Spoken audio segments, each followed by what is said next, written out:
about this one?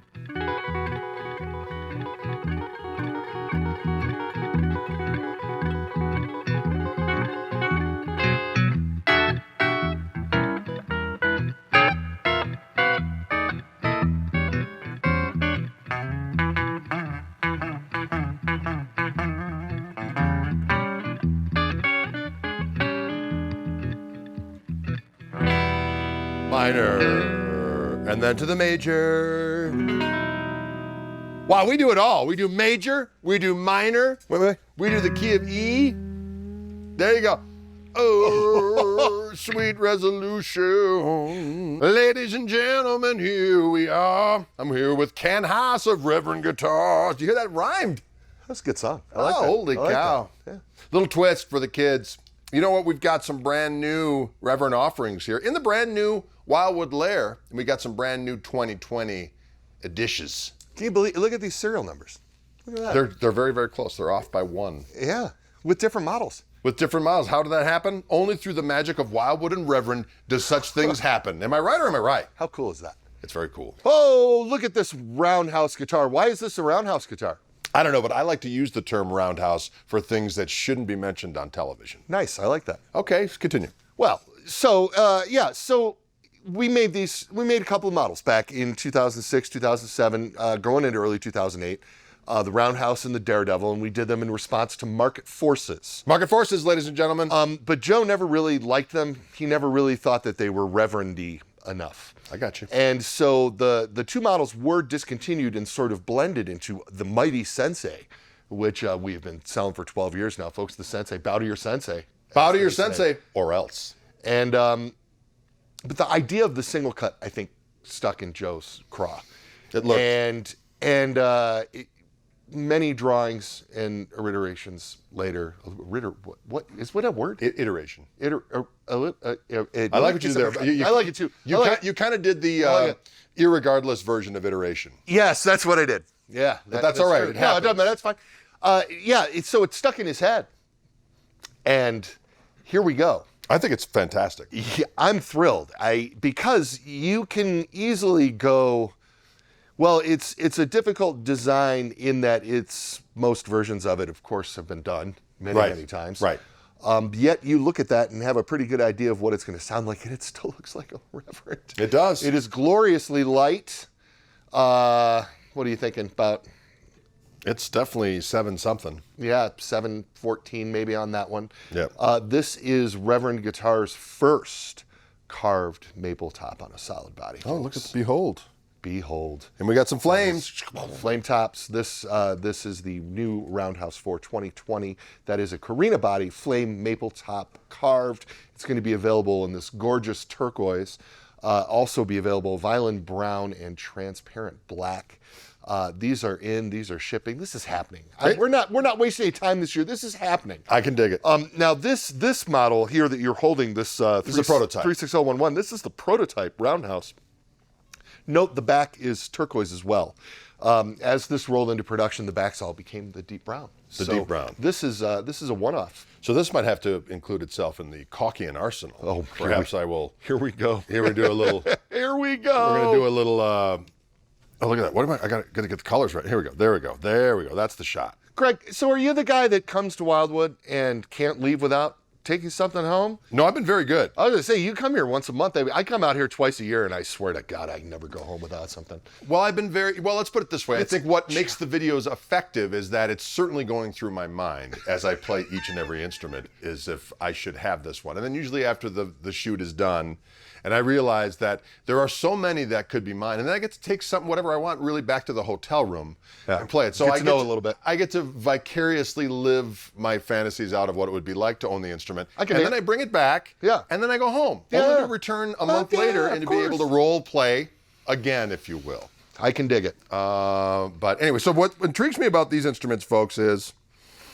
the fact that, of course, you've got many different attributes that are similar to iconic instruments of this nature without going into specifics. Of course.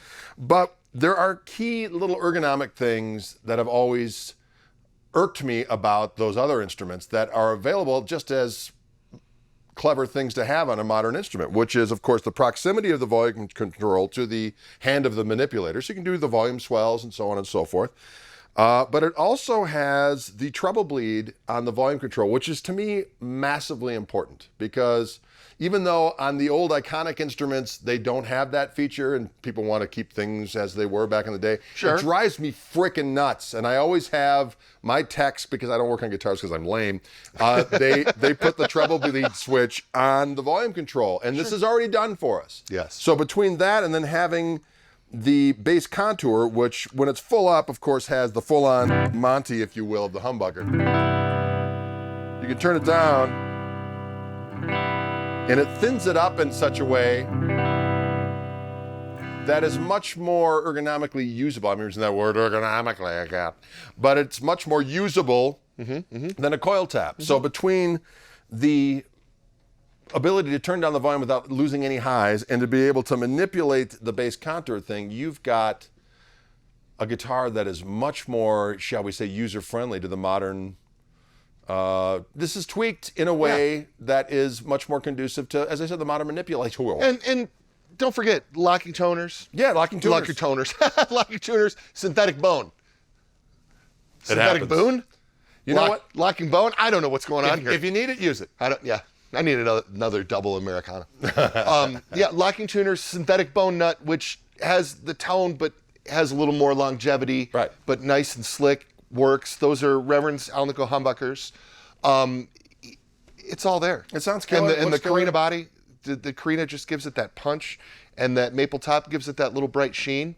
When it comes to the straight up rock guitars, Right. which these are both. Yeah, right. This Yeah. here, this is the Contender. This would be the Roundhouse's little brother. Yes. Soulmate, if you will. Notice on the back of the Roundhouse that you have the infamous middle-aged man belly cut. Right. I'd like to call it the Milwaukee goiter accommodator. The Roundhouse has the carved top. So where your arm is coming into contact with the strings, you're already raised up a little bit, and so the arm contour and the carved top instrument becomes sort of negated. But the Contender is the flat rock version of this, or the flat top version of this body shape, as you can see. And so on the Contender, not only did we add the Milwaukee goiter accommodator, but yeah, I remember that. Nice. We also did the forearm contour on the top of this body.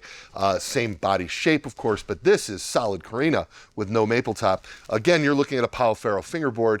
We differentiated this model even a little bit further from the Roundhouse by doing Reverend's famous inline 6 tilt-back headstock. Notice that the headstocks are all bound for 2020 on our set neck. Dig it. Materials, which is Beautiful. wicked. And so this one has more of just a Korina-bodied, straight, mid-range punch. And you know where this thing really excels? Get it. Is in the Friedman rock mode. 50 Get rock it. mode.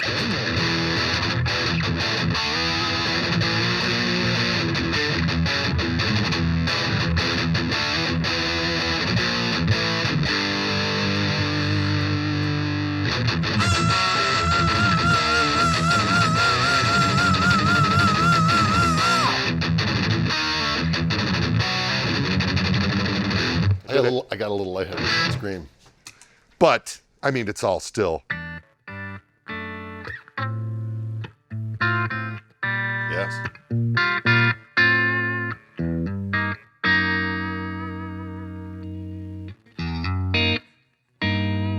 Oh. The Contender HB. I'll tell you what. New for Reverend in 2020. And the Contender. Tell me a little bit about the colors of the Contender. Well, this beautiful black, of course. I only know how to play black guitars. If you see me demoing black guitars a lot, it's because I only learned how to play black ones. It's a thinning hue. Yeah. But we don't, not that we need it, but I'm just saying. Yes, indeed. This is going to be available in this just absolutely killer purple metallic, as well as medieval red. Medieval red. I like the Yeah, there. yeah. And but this isn't the only. We couldn't restrain the Contender. It's a Contender after all. It could not be restrained to the Alnico humbuckers. This model will also be available with P90s. Delicious. And it will also be available with the brand new for 2020 Retro Blast pickups from Reverend Guitars. Which we were discussing. Blast. Tell me about them again. Let's tell the kids. Tell the kids about them. We have updated the Rev-Trons. The next time I come to Wildwood, I will have this in hand. Yes. I don't have one in hand today. But I will tell you about them. We have updated the Rev-Trons, subtle tweaks. They sound amazing. And so we're going to offer this Contender model with the new Retro Blast pickups in a Bigsby in a variety of Bigsby-friendly colors, such as metallic gold and a deep forest green metallic, as well as transparent orange. Oh, tranny orange. The old tranny orange. Oh, I love it. It looks delicious. So there are a plethora of contenders. It's a contender. It is a contender for the throne that never was, but always will be. Indeed. Yeah. You hear what I did there? I did. I like it. It's time shifting. I like it. What? These are Look at great. this guitar. Look at that. God, dude, look at this one. I'm excited. I'm excited. You know what I'm excited about is that these guitars rock my world. They're fun to play, and you don't have to harvest a kidney in order to procure one. I just, while the camera's rolling, I would just like to take the opportunity to give kudos to Joe Naylor, who does all the designs work around. You know, I probably don't mention it enough, and I probably haven't mentioned it enough here at Wildwood, because people ask me, oh, is Joe Naylor still involved in the company? Yeah, Joe Naylor's still involved in the company. Joe, I started working for Joe when, when I was a young lass, and of 30 something. Yeah. And Joe was one of my very best friends before I started working for him, and Joe and I were able to maintain that. We were able to transition that relationship To a professional to fashion. a professional level, which is amazing. And then when Penny and I bought the Reverend business, it was contingent on Joe staying, because I don't design guitars. I have the time of my life marketing them, Yes. and playing them, and hanging out with guys like you, and running the business and tying all the business together. But Joe Naylor does the design work on all the guitars, and on this model, I think he just knocked it out of the park. He nailed it! He nailed it, because it's a Reverend. It's its own thing, and that's what we do. I dig it. I can dig it too. So thanks, Joe. Joe Naylor, you're a savage beast You are. with great power and majesty coursing through your bones and soul. See, both things. Metaphysical and reality-based. Can you dig it? You know what? We heard you doing some nice warm jazz tones on that thing. Why don't we play this one out? All right. And let me just give you something kind of simple for you to shred. All right. So be it. Because this guitar really does take gain very, very well. This is Ken and Greg from Wildwood Guitars with the brand new Reverend 2020 Contender and Roundhouse models. Woo! Thanks for watching, y'all.